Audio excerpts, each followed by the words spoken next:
बिस्मिल्लाहिर्रहमानिर्रहीम। युसब्बिहु लिल्लाहि मा फिस्समावाति व मा फिल अर्दिल मलिकिल कुद्दूसिल अज़ीज़िल हकीम। सदक़ल्लाहु मौलाना अज़ीम। रब्बि शरह ली सदरी व यस्सिर ली अमरी वहलुल उक़दतम मिन लिसानी यफ़क़हू क़ौली। क़ालल्लाहु तबारक व तआला फ़ी शान हबीबिही मुख़बिरन व आमिरा। इन्नल्लाहा व मलाइकतहु युसल्लूना अलन नबी या अय्युहल्लज़ीना आमनू सल्लु अलैहि व सल्लिमू तस्लीमा। अस्सलातु वस्सलामु अलैका या सय्यदी या रसूलल्लाह व अला आलिका व अस्हाबिका या सय्यदी या हबीबल्लाह। अस्सलातु वस्सलामु अलैका या सय्यदी या नूरल्लाह व अला आलिका व अस्हाबिका या सय्यदी या रहमतल लिल आलमीन। मुकर्रम मुअज़्ज़ज़ मोहतशम हाज़िरीन व सामीन, अल्लाह रब्बुल जलाल का शुक्र है जिसने जुम्मतुल मुबारक की बाबरकत साआतें हमें अता फ़रमाई हैं। दुआ गो हूँ खालिक़े कायनात आज के दिन बरसने वाली तमाम तर रहमतें हम सब को अता फ़रमाए। आज हम 28वें पारे से सूरह जुमा की तफसीर का आगाज़ कर रहे हैं। सूरह जुमा मदनी सूरत है, मदीनतुल मुनव्वरा में नाज़िल हुई और इसकी 11 आयात हैं और 2 रुकू हैं। इससे पिछली जो सूरत है सूरत उस-सफ़, जिसका दरस गुजर चुका है और वो 4 हिस्सों के अंदर हमने उसको बयान भी किया और किताबचे की शक्ल में हमने उसे शाया भी किया। उस सूरह उस-सफ़ के अंदर इनक़िलाब नबवी सल्लल्लाहु अलैहि वसल्लम के तकमीली मराहिल को बयान फरमाया, जिसमें वो आयत बड़ी नुमाया है, हुवल्लज़ी अरसला रसूलहु बिल हुदा व दीनिल हक़ लियुज़हिरहु अलद्दीनि कुल्लिही, कि वही रब है जिसने रसूल सल्लल्लाहु अलैहि वसल्लम को मबूस फरमाया इसलिए कि इस्लाम पूरी दुनिया के ऊपर गालिब हो जाए। ये उसका तकमीली मरहला है और सूरह जुमा के अंदर इसका इब्तिदाई और असासी मरहला बयान फरमाया। यूं कह लें सूरह अस-सफ़ के अंदर तकमील है और सूरह जुमा के अंदर जो है वो दावत का आगाज है और इसको हमने बुनियादी तौर पे समझना है। अल्लाह ताला हम सबको समझने की तौफीक अता फरमाए। इस सूरह मुबारका की टोटल 11 आयात हैं। पहली 4 आयात के अंदर दावत और तबलीग का जो काम है, उसका जो तरीका है वो बयान किया गया। दूसरी जो 4 आयात हैं उसके अंदर यहूदियों का तज़किरा किया गया और उसके पसे पर्दा हमारी तरबियत की गई। और आखिरी जो 3 आयात हैं, एक रुकू पे मुश्तमिल 3 आयात, उसके अंदर अहकाम जुमा को बयान किया गया और उसकी हिकमत को बयान फरमाया गया। इसके अंदर इंशाअल्लाह हम ये चीज़ें समझेंगे और मेरी आपसे ख्वाहिश रहेगी इनमें से एक दरस भी जो है वो ज़ाया ना होने पाए। इसके अंदर हमारी कमाल तरबियत अल्लाह ताला ने बयान फरमाई। सूरह मुबारका का आगाज हो रहा है, युसब्बिहु लिल्लाहि मा फिस समावाति व मा फिल अर्द। जो कुछ आसमानों में है, जो कुछ जमीन में है, हर शय अल्लाह की तस्बीह बयान करती है। अब इसके अंदर गौर करने वाली बात यह है कि सूरह अस-सफ़ के अंदर जब सूरत का आगाज हुआ था तो वहां हुआ था सब्बहा लिल्लाहि, वहां माजी का सीगा बयान किया और यहां युसब्बिहु। उलमा जानते हैं सब्बहा युसब्बिहु, सब्बहा माजी का सीगा है और युसब्बिहु मुजारे का सीगा है। माजी होता है गुजरा हुआ और मुजारे अरबी में कहते हैं जो हाल है और जो आने वाला है। ये इस सूरत में अल्लाह ताला ने मुजारे इस्तेमाल किया, उसमें माजी। मतलब क्या कि अजल से लेके अब तक जिसकी तस्बीह बयान हो रही है वो रब्बे कायनात की जात है और ये हमेशा होती रहेगी। पहले भी हो रही थी, अब भी हो रही है और फिर क़यामत तक, और जहां तक रब चाहेगा वहां तक होती रहेगी। इसको कोई रोक सकता? और फिर फरमाया मा फिस समावाति, जो कुछ आसमानों में है, व मा फिल अर्द, और जो कुछ जमीन में है, ये सब कुछ अल्लाह ताला की तस्बीह बयान कर रहा है। अब यहां पे अल्लाह ताला अपने गनी होने का बयान फरमा रहा है कि मुझे तुम्हारी तस्बीह की जरूरत, इंसान को बनाया इसीलिए था कि ये तस्बीह बयान करे, लेकिन रब को जरूरत, उसकी बारगाह में तो शजरो हजर सजदे कर रहे हैं। सूरह अंबिया की आयत आप उठाएं तो अल्लाह ताला वहां बयान फरमाता है, अल्लाह फरमाता है कि सूरज भी अल्लाह को सजदा कर रहा है, चांद भी अल्लाह को सजदा कर रहा है, सितारे भी अल्लाह को सजदा कर रहे हैं, दरख्त भी अल्लाह को सजदा कर रहे हैं और चौपाए भी अल्लाह को सजदा कर रहे हैं। कायनात की हर शय अल्लाह को सजदा कर रही है। और अहादीस में आता है कि ये जब सूरज मशरक की तरफ गुरूब होता है, अल्लाह के अर्श के नीचे सजदा रेज हो जाता है और मखलूकात हैं जो चौपाए हैं वो किसी ना किसी सूरत जो है वो अल्लाह की इबादत में मसरूफ है। मिसाल के तौर पे दरख्त हैं तो उलमा फरमाते हैं ये दरख्त क़याम में खड़े हैं, और ये दूसरे जो जानवर हैं कुछ रुकू में खड़े हैं, और मेंढक जैसे कुछ जानवर हैं वो सजदे में हैं, करते अल्लाह का जिक्र है, तस्बीह अल्लाह की ही बयान कर रहे हैं, जर्रा जर्रा उसी की तस्बीह बयान फरमा रहे हैं। फिर आगे से 4 अपने अस्माए हुस्ना बयान फरमाए और इस बात का ऐलान किया कि वो कैसा बुलंद मर्तबा हस्ती है और कैसा वो शान का मालिक है कि उसी की तस्बीह की जाए, या उसी को ज़ेबा है। पहला अल मलिक, वो बादशाह है और ऐसा बादशाह है जिसको चाहे बादशाही अता करे, सबसे बड़ा बादशाह। अल कुद्दूस, पाक है, बे इंतहा पाक है और ऐसा पाक है जिसे चाहे पाकीज़गी अता फरमा दे। अल अजीज, और बे इंतहा गालिब है कि जब वो कोई फैसला कर लेता है तो किसी को जुर्रते मजाल नहीं कि उसके फैसले के सामने खड़ा हो जाए। वो ला तब्दीला लिकालिमातिल्लाह की शान का मालिक है, जब फैसला कर लेता है फिर करके दिखा देता है, इतना गालिब है।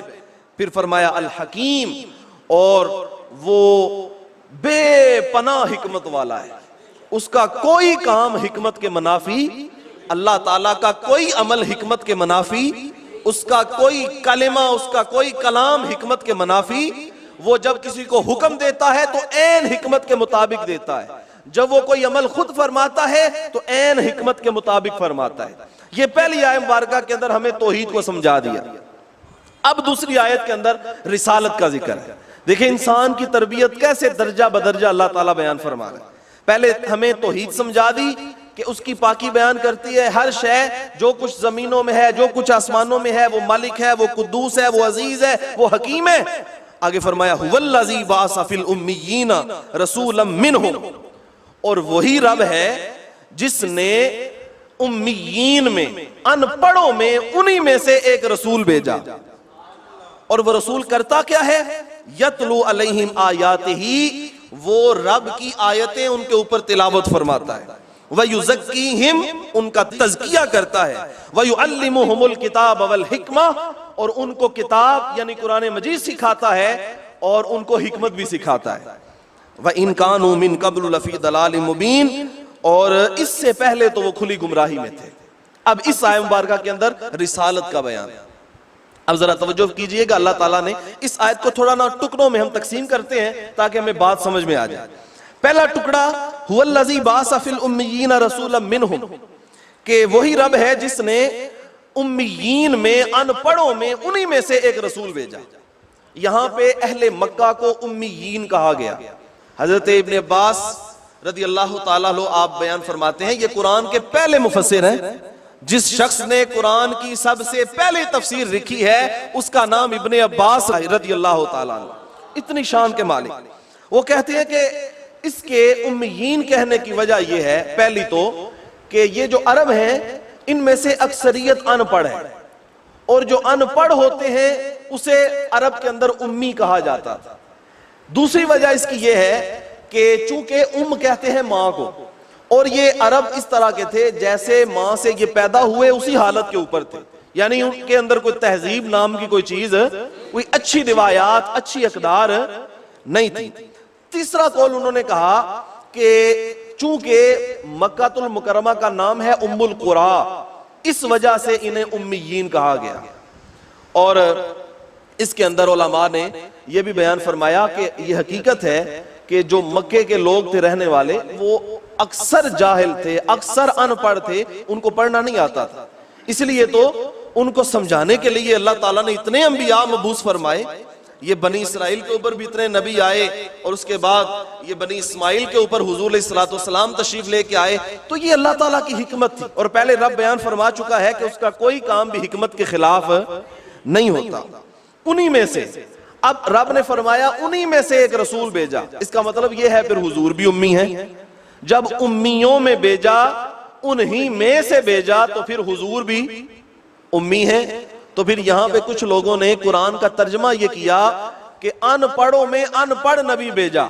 नऊजुबिल्लाह माज़अल्लाह, अनपढ़ नबी। मुझे बताएं, अगर नबी खुद अनपढ़ है तो ये आगे जो बयान किया जा रहा है उसका मनसब यतलू अलैहिम आयातिही व युज़क्कीहिम, वो कुरान की आयतें तिलावत फरमाता है। अगर वो अनपढ़ है तो तिलावत कैसे फरमाता है? इसका माना फिर क्या किया जाएगा? उलमा ने बयान फरमाया, इसका माना लफ्ज़ उम्मी का मतलब ये है कि वो हस्ती, अब आप कहेंगे कि माना तब्दील हो रहा है, जब निस्बत बदल जाए तो माना बदल जाता है। मिसाल के तौर पे कोई बंदा अरबी के अंदर दा इस्तेमाल करे ना, उसको कहते हैं दुआ देना। और अगर कोई शख्स दा के ऊपर अलैहि का इजाफा कर दे, दा अलैहि, तो इसका माना हो जाएगा बदुआ देना। ये एक मुश्किल सी बात है, मैं आसान बात आपको समझाता हूं। पानी भाप बन के आसमान की तरफ बुलंद हो तो उसे आबी बखारात कहते हैं।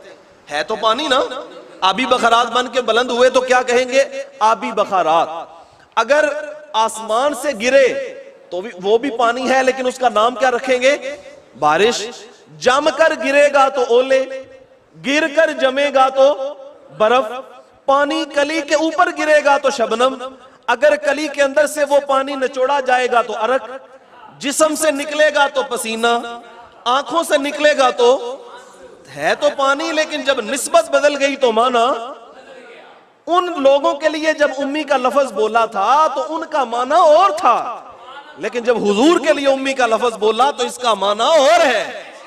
और इसका माना यह है, उम्मियों में से एक ऐसा उम्मी नबी भेजा कि जिसने रब के अलावा किसी से नहीं पढ़ा, बल्कि वो सारी दुनिया का उस्ताद बन के दुनिया में तशरीफ लाया है।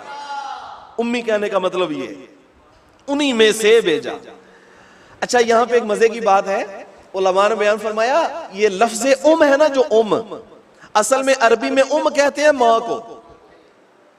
और इसमें वो हदीस पाक भी मौजूद है कि अल जन्नतु तहता अक़दामिल उम्महात, कि जन्नत जो है वो माओं के कदमों के, ये उम्महात जो है ना, उम्महात उम की जमा है। एक माँ को उम कहते हैं। अब माँ को उम क्यों कहते हैं? इसलिए कहते हैं कि माँ असल होती है, जड़ होती है, जहां से बेटा पैदा होता है। जड़ को उम कहते हैं, जड़ को। कायनात को बताया कि पहले जड़ होती है, पहले दरख्त नहीं होता। हुजूर सारी कायनात की जड़ है और हुजूर अलैहिस्सलाम कायनात में सबसे पहले पैदा किए गए। और अव्वलो मा खलक़ल्लाहु नूरी, हुजूर ने खुद फरमाया कायनात में जो सबसे पहले पैदा की गई चीज है वो मुस्तफा का नूरे गरामी है सल्लल्लाहु अलैहि वसल्लम। और मियां साहब कहते हैं नूर नबी दा उस वेले दा आदम अजे ना होया, नूर नबी दा उस वेले दा आदम अजे ना होया, अव्वल आखिर दोवें पासे ओह मल खलोया। अव्वल भी वो है और आखिर भी वही है। आने के एतबार से सबसे आखिर में आया, लेकिन पैदाइश के एतबार से सबसे पहले पैदा किया गया। इसलिए कायनात की असास, कायनात की जड़ हुजूर है। इसलिए फरमाया कि वो नबी है, उम्मियों में भेजा है, खुद भी उम्मी है, लेकिन उसकी शान ये है कि वो कायनात की असल है। लौला कलमा अज़हरतुल अफलाक, अगर ये नबी पैदा ना होता तो कायनात की कोई शय ना पैदा की जाती। सारी कायनात वजूद में आई तो सदका मुस्तफा वजूद में आई। नबियों की नबूवत, रसूलों की रिसालत, वलियों की विलायत, ये जितने मकाम मिले हैं हुजूर के सदके से मिले हैं। वो जो न थे तो कुछ न था, वो जो न हो तो कुछ न हो। जान है वो जहान की, जान है तो जहान है। इसलिए हुजूर कायनात की असल है, कायनात की जड़ है, कायनात की असास है। फरमाया कि वो नबी जिसको उम्मियों में भेजा, उम्मी बना के भेजा। अब इसमें एक हिकमत ये है, हुजूर को उम्मी कहने में एक हिकमत ये भी है कि अरब का वो मुआशरा जिसके अंदर अक्सर लोग जाहिल हैं, अगर हुजूर अलैहिस्सलाम उनके सामने किसी के सामने बैठ के तलम्मुज़ करते, शागिर्दी करते, उससे सीखते, इल्म सीख लेते, फलसफा सीख लेते, हिकमत सीख लेते, तो बाद में जब कुरान की तिलावतें बयान करके उन्हें सुनाते तो जाहिर है वो अरब वाले कहते चूंकि ये हमसे पढ़ा लिखा शख्स है इसलिए खुद जो है वो शायरी कर रहा है, खुद जो है वो आयतें गढ़ के हमें सुना रहा है। अल्लाह ताला ने फरमाया देखो इतनी उम्दा और इतने अच्छे अल्फाज, हिकमत भरे अल्फाज ये नबी जो तुम्हें सुना रहा है इसने तुम्हारे सामने कभी किसी के सामने बैठ के इल्म तो नहीं हासिल किया, तो जब तुम्हारे सामने किसी के सामने बैठ के इसने इल्म नहीं सीखा तो ये कैसे आ रहे हैं। दलील ये है इस बात की कि ये खुद गढ़ के नहीं लेके आ रहा बल्कि वही बयान फरमा रहा है जो रब्बे जुल जलाल इसके ऊपर नाज़िल फरमा रहा है। कुरान के हक होने की भी ये दलील है कि हुजूर को अल्लाह ने उम्मी बना के भेजा है। एक एतराज है, यहूदी यहां पे एतराज करते हैं। यहूदी कहते हैं कि आप हमें दावत देते हैं कि यहूदियों को भी कहते हैं आप भी हुजूर का कलमा पढ़ लें, आप भी मुसलमान हो जाएं। यहां पे कुरान में बयान किया जा रहा है कि हुजूर फिल उम्मीयीन रसूला, उम्मियों के अंदर, यानी उम्मियों से मुराद वो मक्के वाले, तो लिहाजा वाज़े मतलब ये है कि हुजूर सल्लल्लाहु अलैहि वसल्लम सिर्फ मक्के के लोगों के लिए नबी बन के आए, पूरी कायनात के लिए नबी बन के। तो इसका जवाब ये है, ये बड़ा अहमकाना सवाल है यहूदियों का, बड़ा सरासर बातिल किस्म का इतराज। वो ये अगर यहाँ पे होता इलल उम्मीयीना यानी उम्मियों की तरफ नबी बना के भेजा गया तो ये बात बनती थी। जैसे अल्लाह ताला ने बयान फरमाया व रसूलन इला बनी इसराइल, हजरत ईसा अलैहिस्सलाम को अल्लाह ने बनी इसराइल की तरफ नबी बना के भेजा। यहाँ फी की जगह इला होता तो माना बन सकता था, उनकी बात में कुछ वजन हो सकता था, लेकिन फी का जिक्र किया फिल उम्मीयीना, और इस बात में कोई शक नहीं कि हुजूर मक्के के अंदर मबूस किए गए थे। और कुरान मजीद की दूसरी जो आयात हैं वो इस बात के ऊपर शाहिद आदिल हैं कि हुजूर सल्लल्लाहु अलैहि वसल्लम सिर्फ मक्के के लिए नबी बन के नहीं आए, सिर्फ जजीरा नुमाए अरब के लिए नबी बन के नहीं आए, बल्कि वमा अरसलनाका इल्ला काफतन लिन्नासी बशीरन व नज़ीरा। अल्लाह फरमाता है हमने आपको सारी कायनात के लिए बशीर और नज़ीर बना के दुनिया में भेजा है। और वमा अरसलनाका इल्ला रहमतल लिल आलमीन, हमने आपको सारे जहानों के लिए रहमत बना के दुनिया में भेजा है। तो ये एतराज कभी भी ठीक हो सकता। आगे वो नबी करता क्या है, इतनी शानों वाला, इतने बड़े मकाम वाला नबी, उसका मनसब क्या है, उसका काम क्या है, उसकी जिम्मेदारी क्या है। यतलू अलैहिम आयातिही, वो उन लोगों के ऊपर अल्लाह की आयात की तिलावत करता है। व युज़क्कीहिम, और उनका तज़किया करता है। व युअल्लिमुहुमुल किताब, और उन्हें किताब यानी कुरान मजीद सिखाता है। वल हिकमा, और हिकमत सिखाता है। अब यहाँ पे चार चीजें हैं बुनियादी जिनका बयान किया गया। पहली चीज क्या, तिलावत कुरान, दूसरी चीज तज़किया, तीसरी चीज किताब का इल्म, चौथी चीज हिकमत का इल्म। और ये बात याद रखें, हुजूर अलैहिस्सलातु वस्सलाम ने अपनी हयात तय्यबा में भी और हमें भी जो हुक्म दिया वो ये है कि जो कुछ तुम्हें मिलेगा वो कुरान से ही मिलेगा, कुरान से हट के तुम्हें कुछ भी हासिल हो सकता। भाई हुजूर की जो सीरत है ना, हुजूर की जो सुन्नत है वो हमें कुरान की तशरीह बताती। हमारा ये अकीदा नहीं है कि सिर्फ कुरान सिर्फ कुरान सिर्फ कुरान, हमारा अकीदा ये है कि कुरान अगर मतन है तो तशरीह मुस्तफ़ा जान रहमत की सुन्नत है, हुजूर की सारी जिंदगी। और ये हुजूर अलैहिस्सलातु वस्सलाम का सरापा वजूद ये हमारे लिए ऐसी हैसियत रखता है कि हुजूर का एक एक अमल हमें कुरान की तशरीह करके बताता है। और इकबाल ने कहा ना, लोह भी तू कलम भी तू तेरा वजूद अल किताब। ये अल किताब से मुराद पता क्या है, अल किताब से मुराद कुरान मजीद है। और इकबाल का जो तखय्युल है वो कितना बुलंद है। यहाँ पे भी वयुअल्लिमुहुमुल किताब कहा ना, तो इससे मुराद भी कुरान मजीद है। इकबाल कहता है लोह भी तू कलम भी तू तेरा वजूद अल किताब, गुम्बदे आबगीना रंग तेरे मुहीत में हबाब, और आलमे आबो ख्वाब में तेरे ज़ुहूर से फरोग, जर्राए रेत को दिया तूने तुलुए आफताब, और शौकते संजरो सलीम तेरे जलाल की नमूद, फकरे जुनैदो बायजीद तेरा जमाल बेनकाब, और शौक तेरा अगर न हो मेरी नमाज का इमाम, मेरा कयाम भी हिजाब मेरा सुजूद भी हिजाब। हुजूर अलैहिस्सलातु वस्सलाम की ज़ात अतर है जो अल्लाह ताला ने ऐसे राजों से भरपूर बनाई कि जहां तक कोई पहुंच सकता। पहला काम कहा तिलावत कुरान, दूसरा तज़किया, तीसरा इल्म किताब, चौथा इल्म हिकमत, ये सब कुछ हो रहा है तो कुरान के जरिए से हो रहा है। अब मैंने कहा ना, सूरह जुमा हुजूर के इनकलाब की अजीम तरीन असास है, अजीम तरीन बुनियाद। जब आप किसी भी इनकलाब का आगाज करते हैं, पूरी दुनिया में जितने इनकलाबी लोग हैं आप उनकी जो जिंदगी को पढ़ें, और द 100 ऑफ द पीपल, उसने कहा था कि मैं 100 लोगों की लिस्ट बना रहा हूं जो अजीम तरीन लोग हैं पूरी दुनिया में, और सबसे ऊपर उसने जिस हस्ती का नाम लिखा वो मेरे और आपके आका की जात है सल्लल्लाहु। उसने कहा मैं दुनिया के अजीम तरीन 100 लोगों की फहरिस्त बनाऊंगा, उसमें सबसे पहले हुजूर का नाम रखा। फिर उसने वो जब बाब लिखा ना, उसने कहा कि मैं ये सारी की सारी तरतीब अकीदत की बुनियाद पे नहीं कर रहा, बल्कि काबिलियत की बुनियाद के ऊपर कर रहा हूं। और मैं ये कहता हूं कि जैसा इनकलाब मोहम्मद अरबी सल्लल्लाहु अलैहि वसल्लम ने दुनिया में पैदा किया है, ऐसा ना पहले कभी कोई कर सका है और ना बाद में कोई कर सकता है। इसकी मिसाल मिलती नहीं। और उस इनकलाब का जो असास और जो बुनियाद है वो क्या है? कुरान मजीद, तिलावत कुरान। कुरान की तिलावत फरमाई हुजूर ने, और सलीमुल फितरत लोग हुजूर अलैहिस्सलातु वस्सलाम के गिर जमा हुए। हजरत सिद्दीक अकबर, हजरत फारूक आजम, हजरत उस्मान गनी, मौला कायनात शेर खुदा, हजरत खदीजतुल कुबरा और दीगर वो जो सहाबा थे हुजूर के, मिलते गए। हजरत बिलाल हबशी, हजरत सुहैब रूमी, ये लोग मिलते गए हुजूर के साथ। फिर क्या हुआ? तिलावत कुरान से जब करीब आए, और याद रखें तिलावत कुरान मजीद के अंदर ऐसी मकनातीसी ताकत है जो किसी भी शख्स को अपनी तरफ खींच लेती। आपने कभी देखा हो कि जब कुरान की तिलावत हो रही हो, किसी को समझ नहीं भी आ रही, लेकिन उसका दिल फिर भी झूम रहा होता है, और उसके अंदर जो चाशनी है, जो प्यार है, जो लज्जत है, उसका एहसास दिलों में होता है। और हुजूर जब तिलावत करें, कुरान की तिलावत करें, फिर हुजूर तिलावत करें, अल्लाह अकबर, फिर लोग तो फिर उमड़ते आए और हुजूर अलैहिस्सलातु वस्सलाम के दामन से वाबस्ता होते गए। अब जब वो लोग दामन से वाबस्ता हो गए तो क्या हुआ?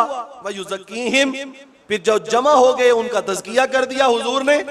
वो जो किसी जुर्म को छोड़ते नहीं थे, चोरी है, डाका है, शराब नोशी है, सूद है, हर किस्म का जुर्म जिस मुआशरे में पाया जाता था, लेकिन जब हुजूर ने उनका तज़किया कर दिया, अब फरिश्ते भी उनके ऊपर रश्क करते हैं कि वाह वाह क्या बात है, कैसी तरबियत इन असहाब की मोहम्मद अरबी ने फरमा दी है सल्लल्लाहु।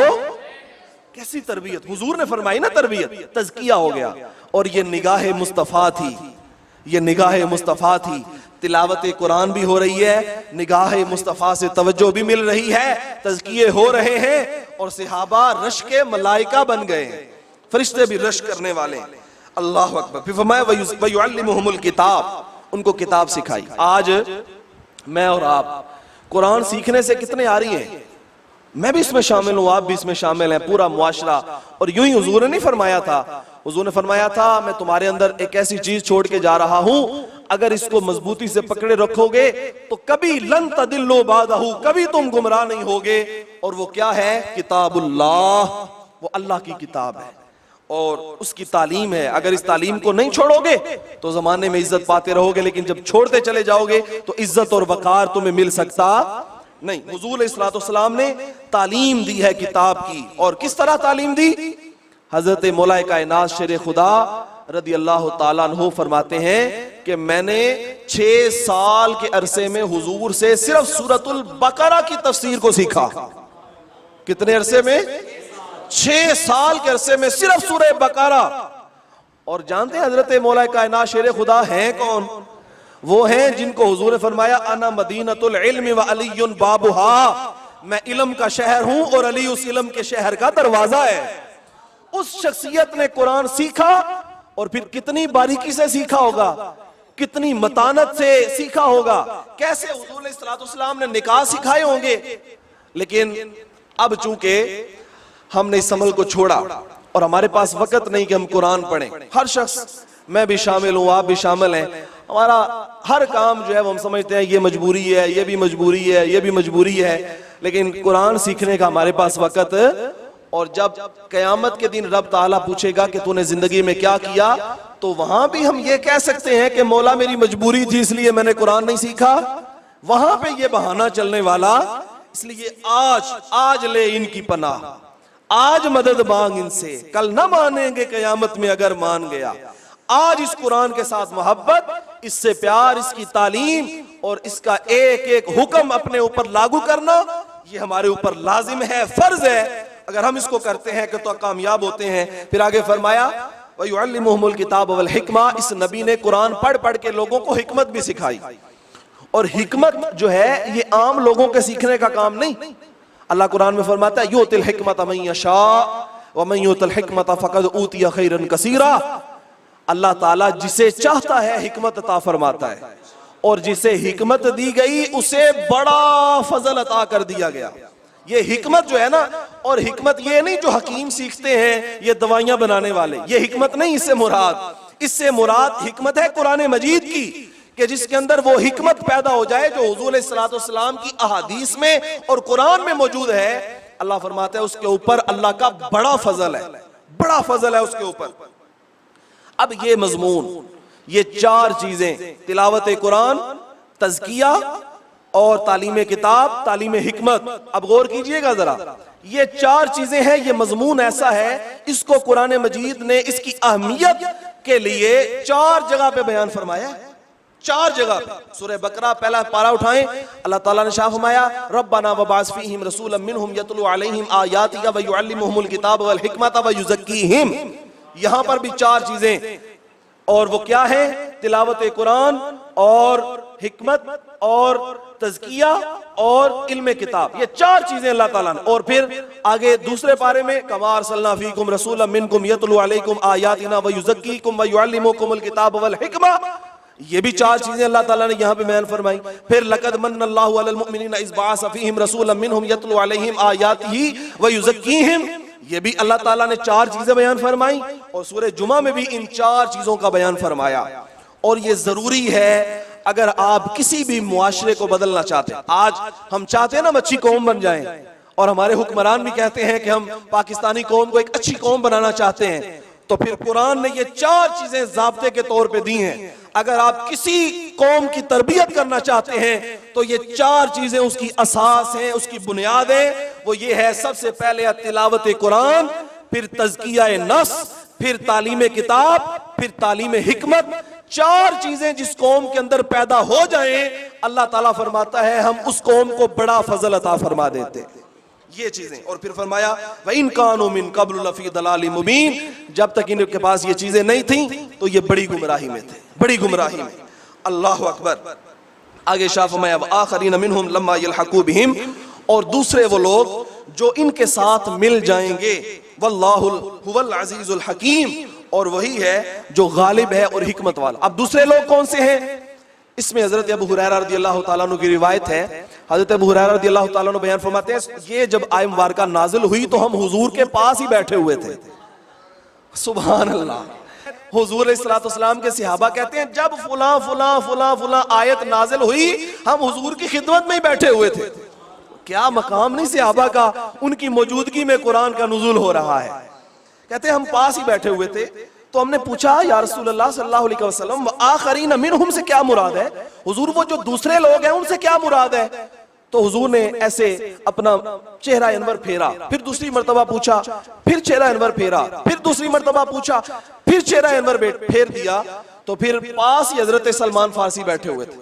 हजरत सलमान फारसी के कंधे पे हुजूर ने हाथ रख के फरमाया कि अहले फारस में से कुछ ऐसे लोग भी होंगे, अगर इल्म सुरैया तक भी होगा तो उसको वहां से भी निकाल के ले आएंगे जमीन पे।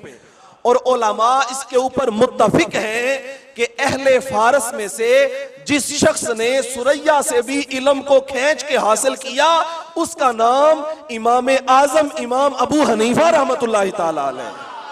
कुरान की इस आयत के अंदर उसका जिक्र भी मौजूद है। और हमें फख्र है कि हम हनफी हैं, हम हजरत इमाम आजम अबू हनीफा रहमतुल्लाहि ताला अलैह के मुक़ल्लिद हैं और उनके इज्तिहाद को मानने वाले। ये बात नहीं है हम इमाम मालिक का भी अदब करने वाले, इमाम शाफई का भी अदब करने वाले, इमाम अहमद बिन हंबल का भी अदब करने वाले, लेकिन जिस इमाम का हमने इताअत का वादा किया है वो हजरत इमाम आजम अबू हनीफा है। और इमाम आजम अबू हनीफा वो है जो इन तीनों के भी उस्ताद हैं। अल्लाह ताला हम सबको इल्म और हिकमत की दौलत अता फरमाए।